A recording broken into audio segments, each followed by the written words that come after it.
Thank you, Member, and I call upon the member for Ryan. Thank you, Mr Deputy Speaker. The importance of a strong community and a flexible model to integrate refugees into the Australian society cannot be stressed enough. All too often there is a one-size-fits-all model when it comes to introducing refugees to Australian society. This cannot work successfully. I am fortunate in my electorate of Ryan to have many caring and compassionate community members. Through churches, charities, small local groups and especially individuals, Ryan reaches out to refugees as best they can. However, when they are stifled by bureaucracy and inflexible red tape, worthy deeds become futile. I recently heard the story of a young Middle Eastern man who was suffering serious depression as a result of being separated from his home and his family. A kind woman in my electorate took him in, unaware of his mental condition, as she was not considered appropriate or important enough to be told about his background. And when this young man tried to take his life, my constituent was helpless. She rushed him to the hospital.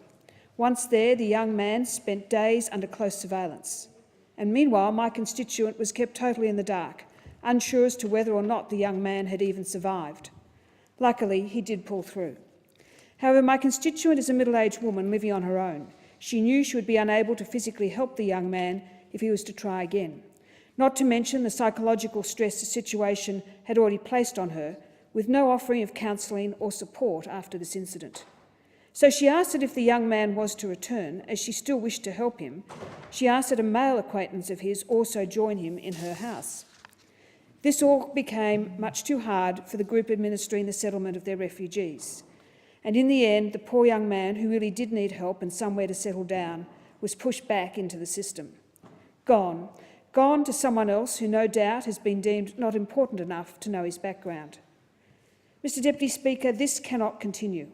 I always tell my community members when they ask what can be done about the refugee situation in Australia that real change starts with the individual. Yet no matter how dedicated and hard-working the individual, with unhelpful bureaucracy, they will get nowhere and the vicious cycle will continue. Government has the opportunity to change the situation, to let the good members of our Australian community reach out and help those people who are new to our great country. We just need to give them the chance. Mr Deputy Speaker, we should all recognise that diversity makes Australia stronger.